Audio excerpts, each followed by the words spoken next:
welcome once again to Sid Caudle from the Christian People's Alliance. And we got halfway through, which was a bit surprising, Sid, last week, of your manifesto. We're going to take it up and we're going to cover a little bit what we hinted at last week.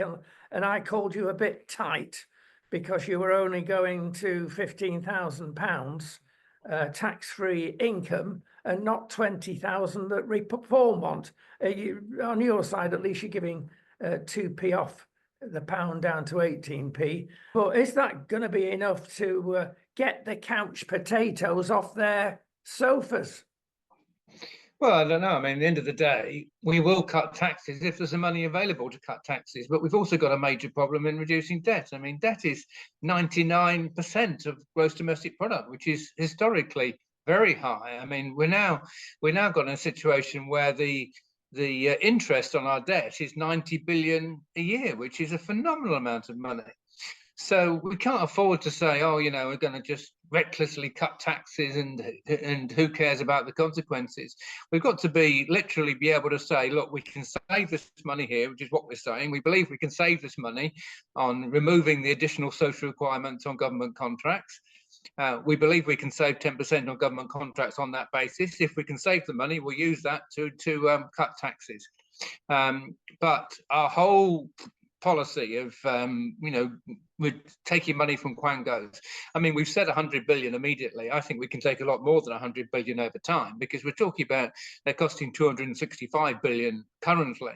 And what we need is a professional standards authority, which we've got. We've got a professional standards authority, but there's a lot of duplication. So we should be upholding professional standards across the board. But the idea that we need 27 health quangos and 12 education quangos, which frankly are duplicating a lot of work. The idea that we need all those is nonsense. So we can save 100 billion immediately, but I think over time we can probably save easily 150 billion. As we save more money, we'll divert it to frontline services, and if possible, we'll divert it to tax cuts. There you go. Okay, I'm going to read the next one. You intend to cut crime by guaranteeing everyone leaving prison care and support to reduce reoffending and refocusing police priorities back onto real crimes instead of thought crimes. Yes. Well, what's interesting there is the fact that Christian charities like Saltbox in Stoke and Message Trust in Manchester have, by working with people when they come out of prison, so they're literally saying, we'll help you, we'll give you somewhere to live, we'll work with you, and there'll be no charge, we'll provide meals and such like, and we'll help you do work, and we'll work with you, and we'll get you to do work for us, and this sort of thing. And this has actually reduced reoffending down from 38% on a national basis to 10%. So if Christian charities can do it, then the state can do it, frankly, and the state should be doing it. And if we reduce reoffending so drastically, then it's a win for everybody. We've got fewer victims of crime, we've got fewer people in court, we've got fewer people in prison, and people in prison have got something to look forward to. And the police at the moment have got their priorities all wrong, frankly. I mean, what annoys me most is the arresting of street preachers, because we've had numerous street preachers arrested, supposedly for causing offence. And every time a street preacher has been taken to court by the police, the courts have said there's no legal right not to be offended. This person's done nothing wrong, go away. So all the time that the police have spent arresting street preachers has been an utter waste of time, because they're arresting people that have done nothing wrong, and the courts have said. I mean, now, if we then apply that to what's going on the internet, it's a similar thing. And no one on the internet has a right not to be offended. And frankly, I mean, we can say things that you can say, oh, well, you shouldn't have said that, that's offensive. Maybe some people regret things that they've said and would happily apologize. But the police should only be involved if there's incitement of violence. I mean, if someone is saying on the internet, I'm going to kill Princess Anne, or, I hate, somebody, and I'm going to see whether I can beat them up. If they're saying things like that on the internet, then the police should be involved. and should be stepping in and stopping this person from carrying out what they're threatening to do, and telling them that any of these threats to violence are unacceptable.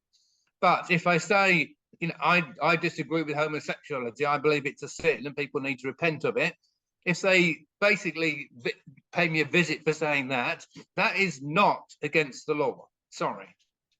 What about the Muslim preachers? Do they have their collar felt, or are they just ignored?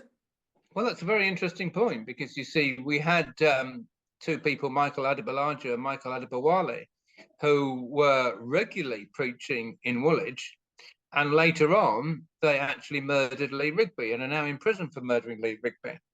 But they were allowed to preach in Woolwich freely without any restriction before the murder took place. So that is a very, very good point.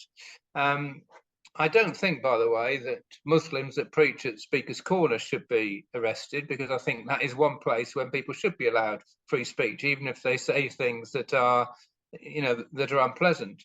But Muslims that are preaching in the streets and are preaching hate and threatening violence, as they often do, should absolutely, they should be arrested. But frankly, though, anybody that threatens violence in what they're saying, whether they're preaching, whether they're saying it online, they should be arrested by the police. Let's go to the Chinese method and sometimes the Russian method. Would you actually go into a mosque or a church and sit in the back row and see what's going on? Well, I have visited a mosque on a mosque open day. The problem was that they didn't like what I was saying and wanted to get rid of me as quickly as possible. But that was a mosque open day where they were inviting people to come in and talk to them. So, but you see, the problem for them was that because I was saying what I was saying, which was challenging the religion, I was also upsetting the people next to me. So the guy next to me who was having a chat was saying, yeah, I agree with what he's saying. So that's why they wanted to get rid of me as quickly as possible.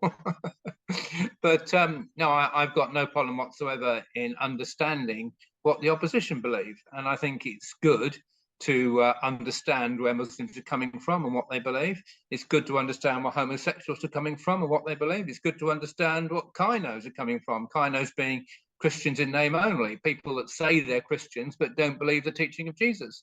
It's good to understand where they're coming from. You see, if we can just talk about that for a minute, you see what they tend to say is that Jesus tells us to love everyone. And we've just got to love homosexuals, just have to love everyone. We shouldn't criticize anyone. But you see, that's not actually what Jesus taught. You see, the sound of heaven is holy, holy, holy is the Lord God Almighty, who was and is to come. Now, holiness means loving God's holiness and his righteousness and his laws, etc. I mean, Jesus said the first commandment is you shall love the Lord your God with all your heart, soul, mind, and strength. You can't be loving the Lord and saying, well, I don't care about sin. Sin isn't a problem. And, these people may wish that the sound of heaven was loving, loving, loving is the Lord God Almighty. But it isn't. God is loving, but it's only those who repent that experience his love, not those who don't repent. And you've got to repent of your sin to go to heaven. That's the truth. And I'm afraid that's something that Kainos ignore. So the problem is within the church from that point of view, I suppose. Having said that, back to my original question, Sid, would you go as far as to listen to an imam saying disrespectful, offensive, and even speech that was on a caliphate basis? Then could they be reported and stopped? Okay, well, I have done at Speaker's Corner. I've listened to people saying horrendous things, but I've always at Speaker's Corner, I've always challenged them. So, I haven't just let them speak and then me just stand there and say nothing. And I'm afraid, even if I was in a mosque, if somebody was saying things that I objected to, I would have no problem in challenging them and saying, sorry, but that's unacceptable. I don't believe it's appropriate for Christians to be reporting Muslims to the police, because, I mean, the teaching of the Bible is love your enemies, do good to those who hate you, and so on and so forth. I mean, we're certainly meant to challenge. We're certainly meant to confront. things that are wrong and things that are evil. But I don't believe the right approach is to call the police. It does no good to us. It does no good to our reputation. It does no good to our relationship with Muslims. You see, I think it's good to develop a good relationship with Muslims where you can debate and talk and disagree without calling the police. Calling the police is very, very negative to anyone's relationship, frankly. It has been known on the odd occasion that literally they have advised their followers for insurgency, for the caliphate. Surely that's got to be reported to the police.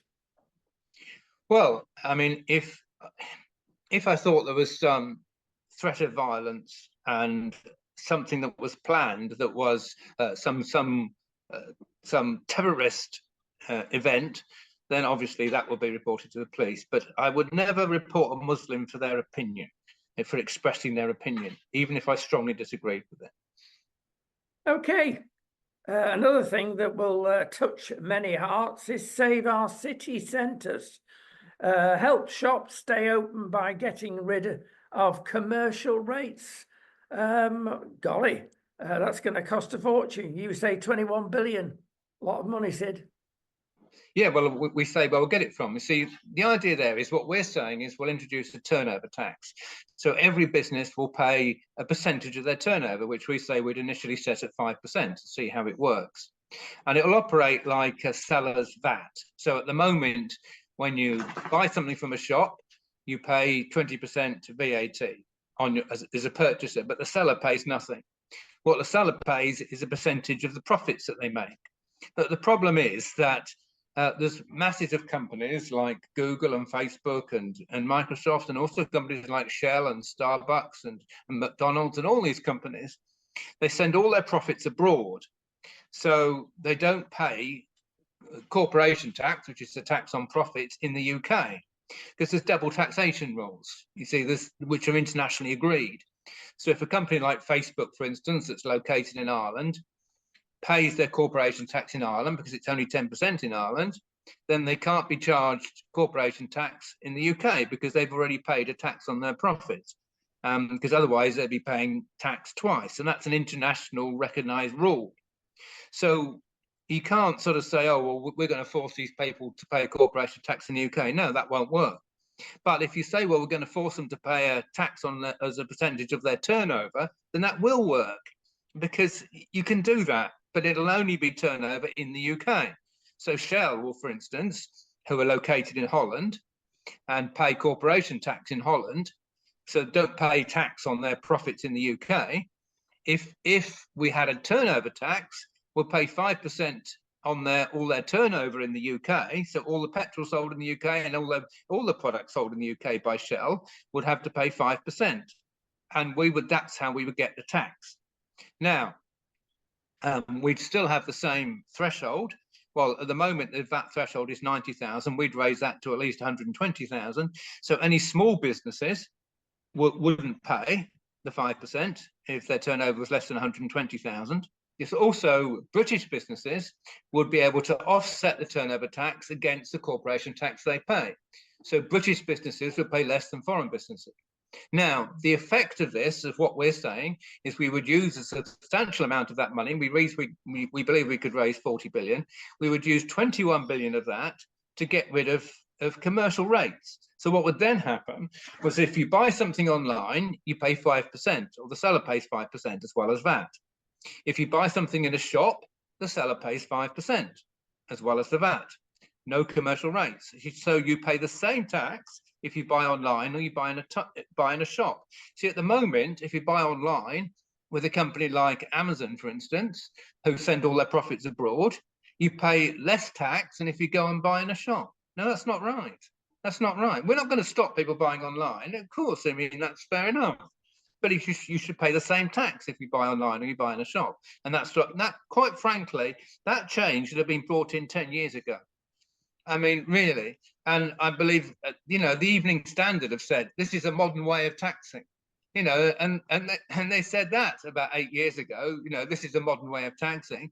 But for some reason, the government didn't bring it in. They should have brought it in. And because they haven't brought it in, we've got a situation now where a lot of shops are really suffering and closing.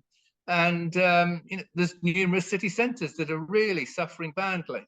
And this measure is long, long overdue.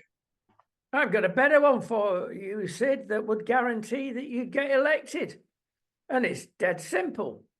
And we're going to take a history lesson, because in 1913, there was a Frenchman who came up with the idea of VAT.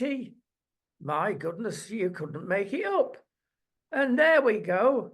We're robbing Peter to pay Paul. We're in the most enormous, stupid differentials between countries and what you pay tax on, whether it be sweet, whether it be a healthy educational product.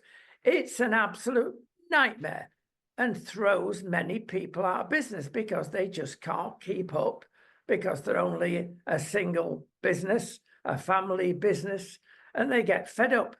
The number that have retired early because of this bureaucracy, which is enormous, you couldn't shake a stick at.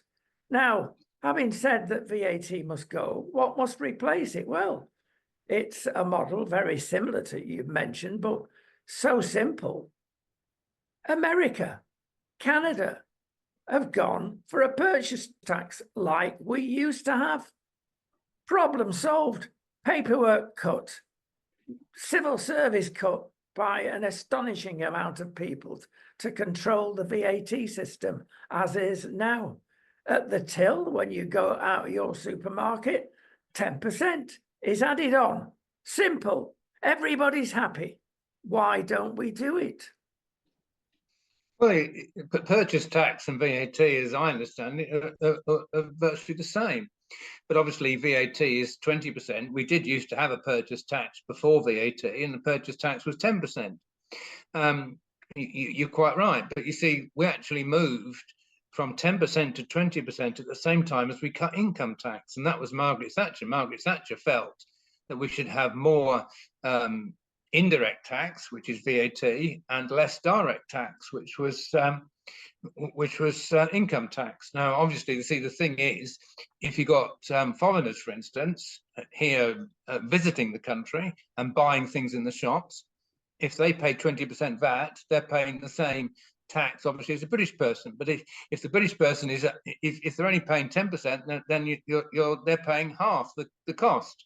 But you see, you have to remember that our income tax before Margaret Thatcher, our basic rate of income tax was 33%. So the basic rate of income tax went down from 33 to 20, and the top rate of tax was even as high as 87%, or even 98% in certain circumstances with investment income surcharge. And that was reduced to 40%. I think that went down a bit too much initially, but that's now back up to 50% in certain circumstances. Now, which is right. But we're talking about drastic cuts in income tax in order to increase VAT, and I think that's been the right approach. Frankly, I really do believe that's the right approach. Well, I remain to be convinced that the other thing that I like about the city centres that many people are suggesting, for goodness sake, there's lots of shops there. Most of them are charity shops. Let's convert them into housing. We're desperate for housing. Have Yes. big housing projects to replace the shops, not to completely sweep them aside, of course, because people that are living in the new type of housing, let's call it, will still need to eat and to buy stuff. But you could solve many problems at a stroke. Yeah, no, I totally agree with that. And in fact, that's one of the things that we were saying in the local elections here in Hitchin, because we've got a development here, Churchgate, that's in desperate need of redevelopment. And I've said the answer is to knock it down and rebuild. I'm quite happy to have tower blocks, but substantial housing with shops underneath. And that is the right approach across the board. We need to be building houses close to city centres and close to stations, so people don't need to get into a car and drive just in order to buy something. And building on the edge of a town or the edge of a city on fields is frankly the wrong approach, because if you build on the edge of a town or the edge of a city, then everybody has to have a car because they can't get around. And these days they probably have 2 or 3 cars per household. And that just absolutely clogs up the roads. And and people are worse off. Whereas if you build close to a station and close to a city centre, well, you can even if they still have one car, you're far less likely to have 2 or 3 cars per household, because people are going to be using the train or and walking to the shop. So that's absolutely the right approach. You see, but all this is sensible planning, and planning is not just done by national. I mean, national is involved, but local authorities are involved in planning. And sometimes I look at things, I think, how on earth did they get planning permission to build that monstrosity there? I mean, and how on earth did they get planning permission to be building all these houses on a field, on a farm? You just think the planning authorities must be asleep when they're allowing some of these things. They really. Sensible and planning do not go in the same pan. That is another thing that needs tackling. There's not enough planning officers, or some people say there's too many, because they come up with extraordinary decisions, as you mentioned. The planning wants sorting out straight away, Sid, it's causing havoc. Or is it the house builders that are tarring these people because they're making excuse to hold on to land longer and let it rise in price? Who's culpable in these things? Yeah, so there's a lot of money involved in planning, and it's understandable that developers will try and get planning officers and councillors on board and on side with them. Now, where there's a problem is when those developers actually offer cash incentives or direct incentives, in order to try and get the planners to support them and to agree with them. Now, I have actually seen this operating, because I myself have been on a planning committee. And when that's happening, it is corrupt. It's absolutely corrupt. And that has to be stopped. It has to be clamped down and stopped by government if there's any evidence of it anywhere, frankly.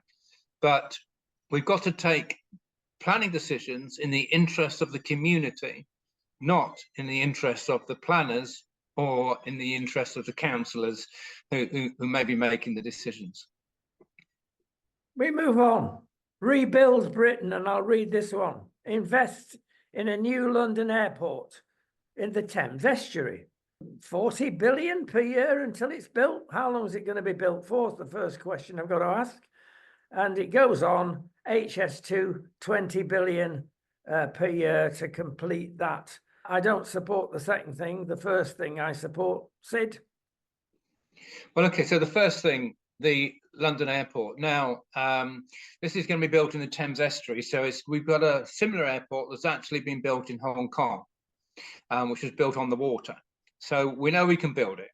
And there was a detailed survey done into it by Boris Johnson when he was Mayor of London. And all the report was there. The report was done, and they said, yeah, there's no problem building the airport. And what we're talking about is a 6-runway airport. So we're talking about a massive structure, and it will be a hub airport for the whole region. It won't just be an airport for London. And Heathrow will then become a local airport, and a lot of other airports around about London will become local airports. And the main airport for flying into London will be in the Thames estuary. Now, it'll cost a lot less than, well, it should cost a lot less than 40 billion to build it. But when I was speaking to one of the planners who's actually been involved, I actually spoke to somebody who was involved in building the airport in Hong Kong. And he said to me, it can be built, no problem. He said, but there will be a lot of expense involved in building the rail and road networks to the new airport. So that's where the expense is going to be, not just in building the airport. So we've got to prepare for that, and we've got to plan for it, and it will take place over a longer period of time. You can't build a whole new roads and a whole new railways in 1 year. It will take 4 to 5 years to build them. So we have to prepare and we have to plan. But it can be done without a shadow of doubt. And with the amount of money that we're saying, 40 billion a year to the project, that will be enough to build the new airport and the road and railways up to it. Now, the reason why we say complete HS2 is we have to make it clear we're not only interested in London. Because if you just say we're going to put everything into an airport in London and we're also going to have some other project in the south, people say, well, what about the north? So that's why HS2 becomes important. And we can actually do an HS2 link to the new airport. There's no reason why we shouldn't do that. So you could have a high-speed train going straight from the new airport up to Leeds, Manchester, Birmingham, and it could all link in, as it has indeed. We have when we built the Channel Tunnel, we had high-speed trains linked into St Pancras. It wasn't all done straight away. To begin with, the trains were going into Waterloo, but then they linked them up to St Pancras so they can go quickly from St Pancras up to the north, or whatever. So everything can all be linked in without a shadow of doubt. Where there's a will, there's a way. But these projects will bring enormous amounts of money into the country, because there'll be new hotels, there'll be new commerce, there'll be lots of business wanting to locate close to the airport.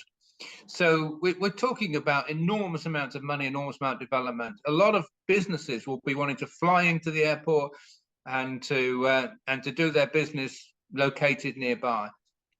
So one of the problems with HS2 is going to speed up the travel time, but there's not necessarily going to be an enormous amount of business associated with it. With a new airport, there will be an enormous amount of new business associated with it. So it will bring wealth into the country, not only while the building's taking place, but also afterwards. And that is the key for any capital project, frankly. When you said 4 to 5 years, did you mean 45 years? I was facetious, Sid, because that's probably the time it would take. Everything does it in Britain because of planning, and all the other people that have to be consulted is an absolute nonsense. In Europe, we can have a HS2 in 2 years. Okay. Because we've not got the problem. If there's a farm in the way, I'm not suggesting this is the right way to do it. It doesn't matter in Spain, because they'll just say, well, off-ski, there's your compensation, whether you like it or not. Yeah, well, as I said, you see, Boris Johnson did already do a substantial amount of work for this new airport when he was London mayor. So a lot of work's already been done, thinking, planning, preparing for it. So it's not a virgin project in the sense that, no one's even thought about this before. This is a whole brand new idea. The groundwork is done.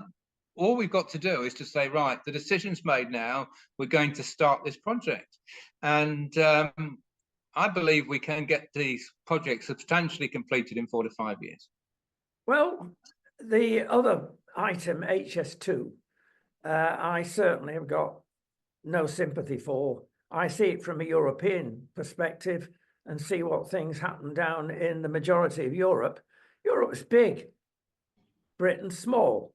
All you achieve is at best taking 20 minutes off the time from Manchester to London. That money should be spent on east to west and other parts of the country that desperately need good communications. 20 minutes, you might even find the odd businessman, because I believe the internet works particularly well between Manchester and London, rail-wise. They want to stay on the train a bit longer, they can work. Well, at the end of the day, HS2 isn't my favourite project, but I believe if we link it up with a new airport in the Thames Estuary, then it will be of substantial benefit to the north of England. And we've got to, frankly, we can't just only invest in London. We've got to invest in the north of England as well. The last item, and I'm surprised it's the last item, but I will mention it. It says here, animal welfare. We support making the abduction of dogs a criminal offence. Well, that's all right, the dog lovers. I'm a dog lover. Well, cheer for that. But it's surprised to see that as the last one on the list. Yes, that measure has already gone through Parliament, believe it or not. It has just gone through Parliament. The abduction of a dog is a criminal offence. I had a situation, actually, believe it or not, where I tied my dog outside a doctor's surgery while I went in. And when I came out, it wasn't there. I knew the lady who'd taken it, but she took it to a vet nearby. But it's interesting. You know, dogs are worth quite a lot of money. I mean, my dog, is now about 7 or 8 years old, but we paid £500 for him when we bought him. I mean, I guess now it would be, you'd be looking at least £1,000. So, you know, abducting dogs can be a financial benefit. So I think it's a good idea to make it a criminal offence, but it's not a major issue for us. It's a very minor issue. From the European point of view, again, when we came over to Europe many decades ago, we brought with us our Chow Chow. And my goodness me, the Spanish and people had never seen a lion because she was confused with a lion. Before we had a dickens of a job. She was taken on a number of occasions. We fortunately managed to get her back. So yeah, okay, I'll allow that one, Sid. And I'll tell you what really surprises me. My goodness me, you've missed a trick on this lot. Where's net zero? You've not mentioned it. We have moved as a party because in the 2019 election, we were definitely talking about reducing carbon emissions and such like. And we've moved to a position now where we're literally saying God created the world and God is in charge of his creation. And while there's definitely benefits for having less plastic use and reducing pollution, it's not changing the climate, and it's not going to change the climate. It's quite interesting, you know, I actually said in the hustings that we had last Monday here in Hitchin that when we had the Clean Air Acts and stopped people burning solid fuel in the houses and reduced the smoke as a result, we got rid of the smogs. And when we found there was a hole in the ozone layer and we stopped the fluorocarbons that were causing the problem, the ozone layer hole was repaired. But in all the work we've done to have renewable energy, I mean, which is now in this country, 41% of our energy is from renewable sources, it hasn't actually had any effect on the climate at all. I mean, and no one can actually point to any effect it's had on the climate. So I'm afraid all this drive for reducing carbon emissions is not actually, in my view, scientifically valid. And I don't know exactly what we've said on the issue in our manifesto, but we're certainly moved away from any position where we have to have net zero. We're not in favour of net zero. Well, it has become a religion, and one that's mentioned every day by the sacred BBC in their news items. There's always something, and they dig it up somehow from somewhere, on the climate. We're all going to die. No wonder we're all miserable. It takes us away from the election, perhaps. Yes. If I can just step in there, you see, yes, what you've just said is the problem. Because you see, because people are fed constantly from the media, you know, climate change, climate disaster, climate emergency, climate, you know, and this is fed to people. When someone like me stands up and says, well, God created the world and God is in charge of the climate, and the world will end when God decides, not when man decides. You know, when I say something like that, it sounds like extreme because, well, that's not what we hear on the media. That's not what the media are telling us. You know, we never hear anything about God creating the world and God being in charge of the climate. That's very strange. You know, so that they then think, well, you're some eccentric. Well, actually, what you're saying is blatantly obvious. Because when you look at how vast the universe is, and, you know, the furthest star we've seen is 28 billion light years away. And light travels 186,000 miles a second. So 1 light year is 5.79 trillion miles. So we live in this incredibly vast universe. And 2 years ago, I was saying the furthest star we've seen is 13 billion light years away. So in the last 2 years, we've seen 15 billion more light years of stars. And the scientists have now come to the conclusion that the universe is probably infinite because, you know, we've got no prospect of seeing the end of the universe. I mean, now, which is easier, to believe all this happened by accident or to believe that an infinite God created it? You know, it's actually more likely that an infinite God created an infinite world, an infinite vast universe we live in. You know, and the Bible tells us creation bears witness to the glory of God, which is logical, frankly. It's not logical to think, oh, there's just random forces and everything just appeared out of nothing. I mean, I sometimes say to people, if you see a beautiful ship on the ocean, which is easier to believe there was a big bang and it appeared, or to believe that people designed and built it? Well, we know people designed and built that. But isn't it more likely that this universe we live in was designed and created rather than it was just a big bang and it appeared? I mean, it's more logical what we believe than what they believe. But the thing is, on the media, of course, there's no debate of what Christians believe. There should be. There should be a debate on what Christians believe. Well, you ought to be congratulated, Sid, because there's not many politicians that would not appeal to the masses, to the biggest audience it can get hold of, and throw a sweetie at them and say, well, you know, we're on your side. Because the majority of people would not agree with you, perhaps in Britain at the moment. And you're not pandering to their way of life. You're saying, well, I'm a Christian. This is what I believe in. Therefore, vote for me. So what I'm saying also is that you stand very little chance of being elected. Well, maybe, maybe not. You see, the thing is, if you stand for the truth, which is what we are standing for, even though people may disagree with you now, in time, they'll come to see that you're right, which is actually interesting enough. That was one of the things that Margaret Thatcher said. You know, they may disagree with me now, but in time, they'll see I'm right. So if you just do what Starmer's doing, which is like changing your policy every time something is unpopular, and like, oh, that's unpopular, you know, we've got a focus group, we've put this policy to the focus group, and the focus group don't like it, so we'll change the policy.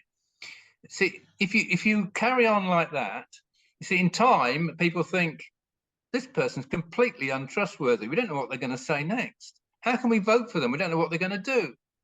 Whereas if you're a person of principle and you stand for the truth and you say, this is what we stand for and this is right, and in time you'll see we're right, you may not see it now, but in time you will see it, then there's a prospect that over time people will start voting for you and voting for you in large numbers.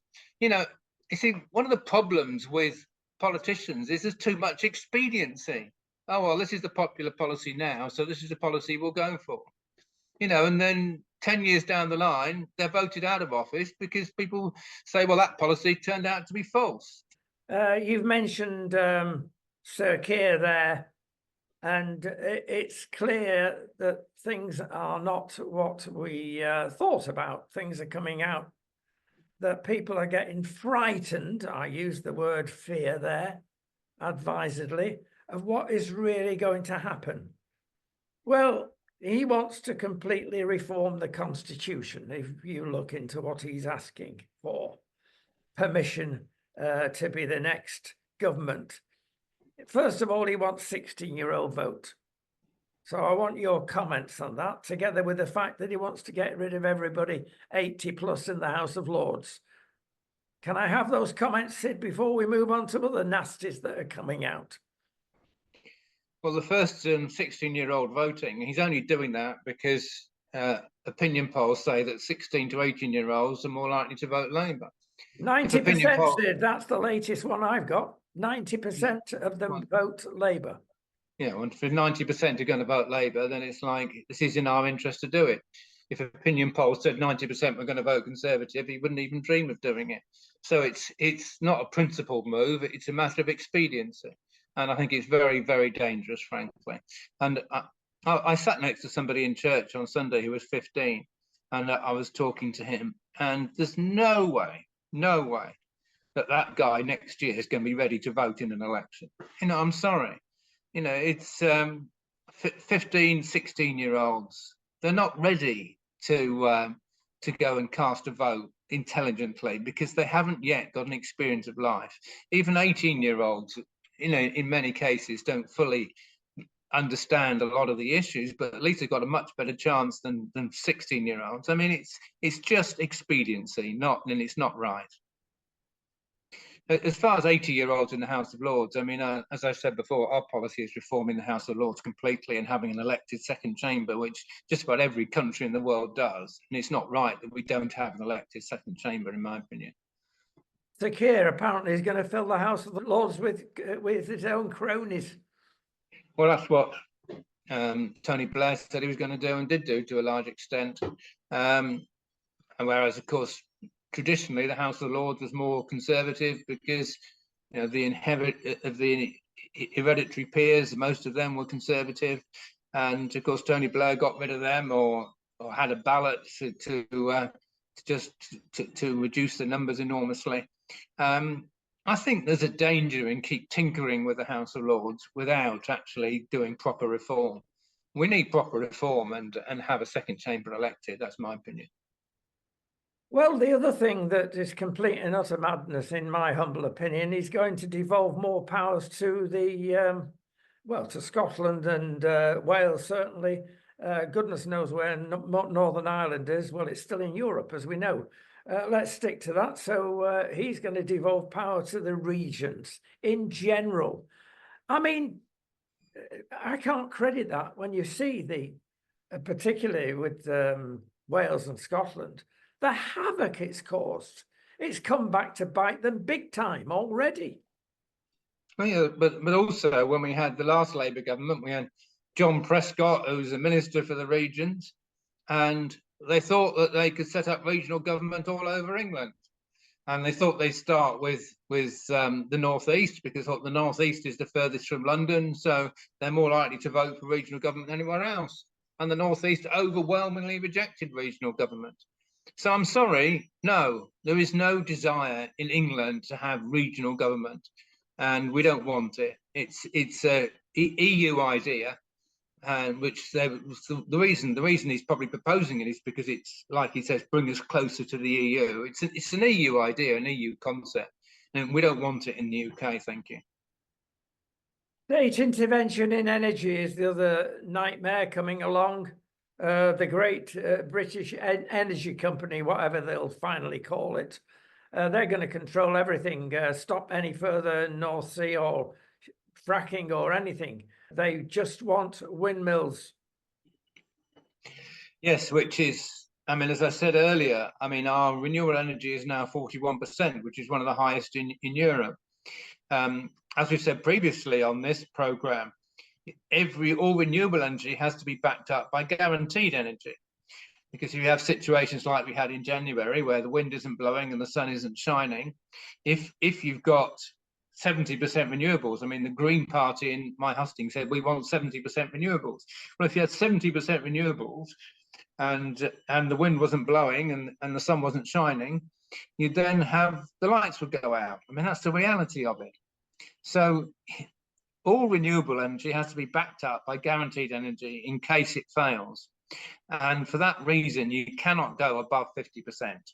So there's not scope, I'm afraid, for a new energy company based on renewables. There isn't. It's just tokenism. And they're not putting money into it. I mean, energy companies like BP and Shell, I mean, these big energy companies, they're massive companies worth billions. And if they think he's going to create a British energy company and there's something are going to compete with BP and Shell overnight, I mean, they're just living in cloud cuckoo land, frankly. I mean, if they were going to do this seriously, they'd have to be putting billions into it. The real nasty is he's going to take us back into Europe by stealth, by agreeing lots of their laws without saying, oh, we're going back to Europe, but at the moment, we'll just be content with agreeing with what you approve via Brussels. Yeah, well, I mean, yes, and I was reading today that Barnier is basically saying if you want to join the customs union or whatever, you're also going to have open borders. So you're going to have to basically accept the EU rules on that, which is apparently was already a problem, but we're going to accept all them. We're just going to follow all the EU regulations. And no, I'm sorry. I mean, Starmer's idea is like, yeah, we'll follow all the regulations. We'll have open borders. We'll have everything ready. So the only thing left will just be to formally enter the customs union because everything will be ready for it. That's his idea.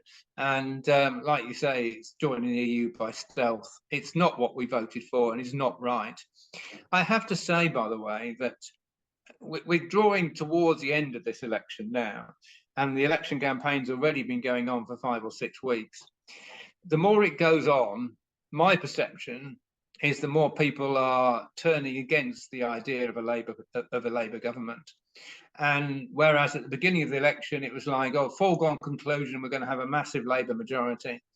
I now think it's going to be far closer than people anticipate. And it could even end up as a hung parliament, which if it's a hung parliament, that will certainly be something that we would relish, because we'd have another election fairly soon afterwards. But and the possibilities of PR, which you really want. Yeah, and the possibility of PR, yes, exactly. But I really do not want a Labour government with a large majority. I really don't, because also the other things that Keir Starmer's talking about now is making gender recognition easier, removing the ban on puberty blockers and cross-sex hormones for children. I mean, all this sort of stuff, you know, and they're even openly boasting about it now, because they think, oh, it's the foregone conclusion, we're going to get back in with a large majority. That's important what you've just mentioned there, Sid, because Cass came along and everybody agreed. But now, and it's only happened in the last hour, I don't know whether you've heard of this, but there's a big push to go back regarding conversion therapy. The bogeyman is back. And so they have clearly stated, Labour, that they would ban it. Now, that sounds good unless you go and drill down into it, doesn't it? There's real problems there. Exactly. I mean, see, unless you actually ask, what is conversion therapy? Because they try and pretend that conversion therapy is torturing homosexuals, you know, but that sort of stuff went on maybe 100 years ago, but it's been banned for a very long time. But what they're now talking about banning is prayer. They're quite open about it. But you see, what it basically means is that somebody comes to church and says, I've got unwanted same-sex attraction, I've got unwanted gender dysphoria, can you help me? I mean, they want to make it illegal. So if a church says, yes, we'll help you, we'll pray with you, and we'll give you counselling and support, then it's like, oh, that would be illegal. And organisations that are basically committed to working with people with unwanted same-sex attraction will basically be banned. I mean, you know, it's evil, frankly. It's utterly, utterly evil. But you see, I think these things should come back to bite them, because I remember when we had the 2017 election, and Theresa May thought she was going to get back in with a massive majority because Corbyn was so unpopular. And at the start of the election, when she called the election, the Conservatives did indeed have an enormous lead in the opinion polls. Corbyn was sitting below 20%. But during the election campaign, she got overconfident and she started saying things like, for instance, she was going to remove the triple lock on state pensions because pensions were costing too much, and so on and so forth. And all of a sudden, the pendulum shifted and she was overconfident of getting back in with a big majority. And in the end, it was a hung parliament. Although it was a hung parliament only narrowly, she could only govern with the support of the Ulster Unionists. And of course, that parliament only lasted for 2 years. So I think what the Labour Party are doing now shows that they're a little bit overconfident, and they're saying things, frankly, that I think people are going to turn against. I really hope so. I really, really hope so. I do not want a big Labour government. Godless country, godless party coming in. Is yes. that a simplistic view? No, that's absolutely spot on. That's absolutely spot on. It would be, and I think a Labour government with a big majority would be terrible for this country. Terrible. Sid, talking about terrible things, the Tories are not innocent. No. The middle class and the lower earning people have got a gap never before seen because of the living wage, which is £11.44. Now, that beggars belief when one looks at the detail in this, because the middle class, whatever that might be, or the working class, which you can only be if you vote Labour. Apparently, I still don't understand that. But it's only 1.5 times more. In other words, if you are a doctor, a dentist, a school teacher, whoever, and you've worked and studied for donkey's years, on average, you're only going to get 1.5 times more wage. £11.44, it's going to kill what is left of the hospitality industry. And all this brought out by the Tory government. Labour wouldn't have got away with this. Well, yes. You see, one of the problems with the minimum wage is that it's a measure that the government can introduce, and it doesn't cost them anything because the state doesn't pay. It's the employers that pay. And by and large, I guess it's the state, the people employed by the state and civil service will be well above the minimum wage anyway. So they think, yeah, we'll introduce this measure, we'll increase the pay of people that are worse off, and they're all going to say, well done, and thank you very much, and it won't have cost us a penny. And it's dangerous, frankly. It is dangerous. And of course, one of the things that's happened in the last year or so is we've actually had a lot of strikes, which this government's had to try and deal with, or the Conservatives had to try and deal with. And they haven't dealt with it very well, frankly.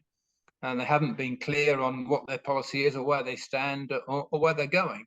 And we've had strikes that have just gone on and on and on. And that's very, very bad for the country. To be honest with you, the Conservatives don't deserve to stay in power.